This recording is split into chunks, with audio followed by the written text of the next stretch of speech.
Karibu sana ndani ya Sema na Irion. Kama kawa studioni niko naye mgeni. Mgeni ni mgeni kwenu sana, lakini kwangu si mgeni. Ni aje? Poa. Karibu sana. Asante. Hapa ni Kigogi Star TV. Show yenyewe inajulikana kama Sema na Irion. Okay. Unajua Sema na Irion ni pale ambapo watu tunapiga story zinazotuhusu.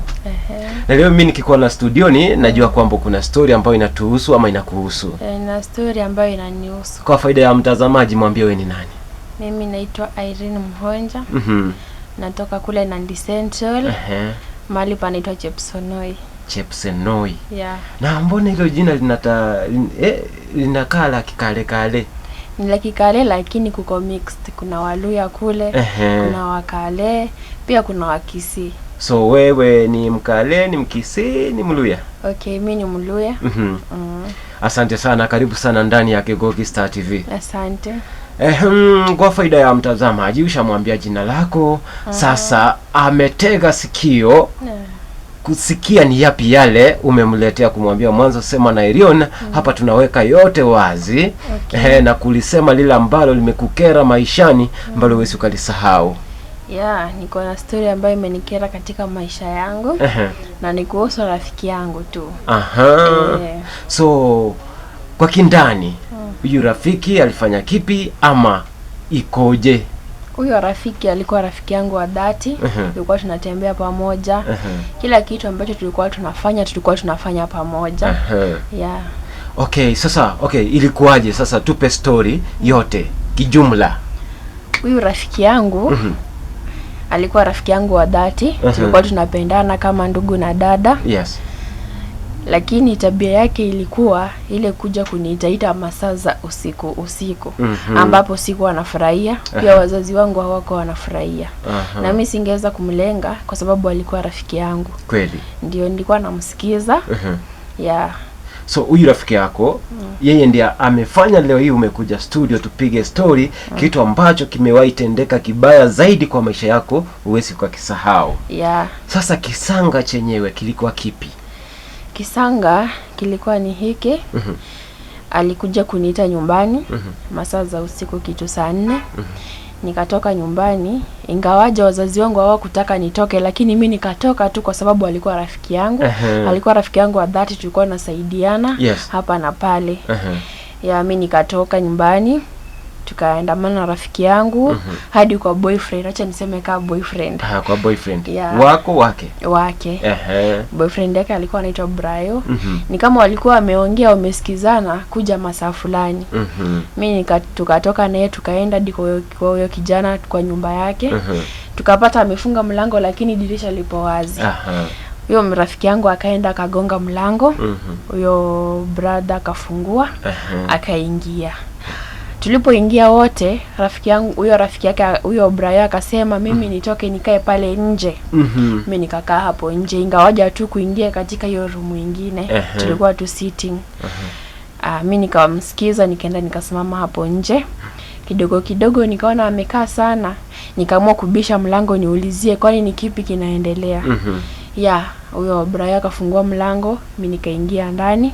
Kuingia ndani nikapata masaibu. Nilikutana hapo na wanaume 7, lakini sikujua lengo lao ni lipi. Wanaume 7. Wanaume. Lakini nayo mkiingia, wakati mlikuwa mnaingia kwa nyumba. Hawakuwa?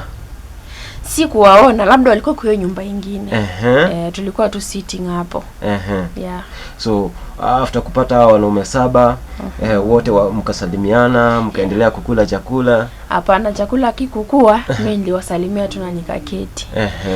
Kuketi hapo ni kama walikuwa na hiyo lengo la kunifanyia kitu kibaya, labda kuninajisi hivyo sasa.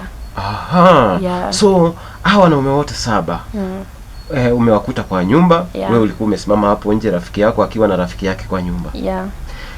Venye uliingia, reactions zao zilikuwaje? Reactions zao walikuwa tu sawa. Walinisalimia tu vizuri, wakaniambia unaitwa nani? Mimi nikawaambia majina zangu.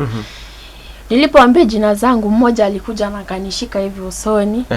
Mimi nikaanza tu vita hapo sasa, juu sikukubali na sikujua ni kipi wanataka kunifanyia. So alikuja akakushika design ya vita ama design ya mapenzi. Sasa hapo ndio sikuelewa. Ehe. Yeah, yeye alikuja tu akanishika usoni, kunifunika macho.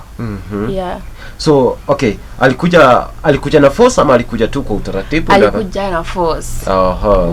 So, wewe ukajijazia tu hao watu ni kama wanataka kuni rape. Yeah, ni kama nia yao si nzuri. Sasa hiki kisanga kikiendelea, Brayo na rafiki yako walikuwa wapi? Brayo alikuwa hapo. Rafiki yangu ndio labda alikuwa ameenda kwa hiyo room nyingine hapo sitting, lakini mimi niliingia di bedroom kwenye chumba cha kulala.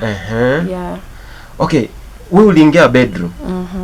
Brayo alikuwa sitting. Yeah, huyo rafiki yangu ndo alikuwa sitting. Vile niliingia, Brayo alinielekeza room ya kuingia, yeye akanifuata nyuma. Brayo akakufuata. Yeah. So, hiki kisanga kikitendeka kilikuwa bedroom. Yeah. Au wanaume wote walikuwa bedroom. Yeah. Pole. Kuna mwenye alifaulu? Hakuna mtu ambaye alifaulu. Tulipigana kabisa vita. Yeah, tulipigana vita ya around 1 hour 30 minutes. So vile wazazi huyo kijana walisikia makelele kwa hiyo room, wakaamua kukuja kuona ni kipi ambacho kinaendelea. So after wazazi kuja, hao wanaume wakatoka ama walibaki pale, wewe ukatoka aje? Hao wanaume walitoroka. Walitoroka, mimi nikaelezea huyo mzazi vile kulianza na vile kulienda. Ndio akaniruhusu niende nyumbani kwa sababu hao wanaume hakuna mmoja ambaye nilikuwa najua isipokuwa Brayo na rafiki yangu. Yeah. So after hiki kisanga sasa, huyu Brayo na rafiki yako walikuongeleshaje? Hawakuniongelesha rafiki yangu hadi hatukuwaiongeleshana hadi wa sasa tunapoongea. Ya jua alinikera zaidi. Anyway, ni magumu na unajua kitu chenye huko umechipangia alafu ukutane nacho inakuanga ni ngumu. Umesema wewe uliambiwa simama hapo nje. Niliambiwa simama hapo nje. So ilikuwa ni umesema mlienda huko usiku, ilikuwa saa 4 ndio mlienda hiyo saa 4. Yeah. Alafu kaambiwa simama nje. Yeah. Saa 4 msichana unasimama nje. Ama hapo ni town? Sio town. Ushago. Vijijini tu. Umesimama nje saa 1, 2, 3. Hadi saa 5, saa 6. Yeah. Ndio sasa wewe unapisha. Yaani hiyo story sijaelezea hata wazazi wangu. Tulipotoka kule, mimi nikatoka tu nikaenda nyumbani. Huyo mzazi huyo kijana alinisindikiza. Mimi nikaenda tu hadi nyumbani, nikafungua jikoni, juu hakuna mtu analala kwa jikoni. Mimi nikafungua tu kwa jikoni, nilikesha kama nimekaa. Ikafika asubuhi nikaambia mamangu mimi nilikuja, nikaona siwezi wasumbua kubisha mlango, nikaamua tukukaa hapa hivi kwa jikoni. Yeah. Okay. Ni sawa, kweli hiyo story nayo si nzuri, inaweza kukera maishani. Yeah. Sasa kuna hawa wengine wanataka kujua after hiyo yote, hiyo sasa imekuwa mbaya, kuna kitu kizuri labda kilikuja kikatendeka kwa maisha yako pia uwezi ukasahau. Yeah, niliachana na urafiki na huyo msichana. Nikaona kweli labda alikuwa ananipotosha. Nikaambia mamangu mimi nimeamua kuenda kanisani. Juu kweli sikuwa naenda kanisa. Yeah, nikaenda kanisani pale. Juu nilikuwa na hiyo inaitwa aje? Nilikuwa napenda kuimba I think. Yeah. Nilikuwa na kipaji cha kuimba. Nilikuwa na kipaji cha kuimba. So nilikuwa naenda pale kanisani wakati watu wameanza kuondoka. Naenda hapo hivyo nachukua microphone. Huyo boy anapiga keyboard, namwambia nataka kuna wimbo yangu nataka niimbe, utasikiza alafu niweke beat hivyo. Yeah, naimba. So vile nilikuwa naimba hivyo, nikajipata nimeandika wimbo zangu 7 ambazo ni gospel. Yeah. Sasa hivi uko na nyimbo 7. Yeah, niko na nyimbo 7. Umerekodi ngapi? Sijarekodi yoyote. Niko tu, sijarekodi, sijashoot, sijatoa beat. Yeah, niko tu. Na okay, hizi nyimbo umeandika lini? Niliandika kitambo. I think I was in form 3. Form 3. Yeah. So ukisema kitambo kuna wako hapo wanataka kujua mdada ako na miaka ngapi? Mimi niko na miaka 21. Nikifika tarehe 30 mwezi wa 4 hapo ndio nitakuwa najaza 21 years. Yeah. Okay, hiyo si kitambo, ni juzi, lakini ni kitambo kwako. Ni kitambo.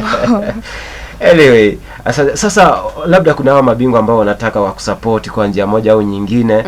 Unajua Kigogi Star TV wanafikia watu wengi.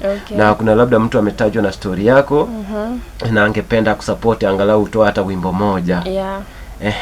Sasa anataka akupate, atakupata kivipi? Akitaka kunipata maybe anipigie tu kwenye simu. Ya naweza nikampatia namba yangu. Namba yangu ni 0748 40 3905. 07 48 40 3905. Asante sana.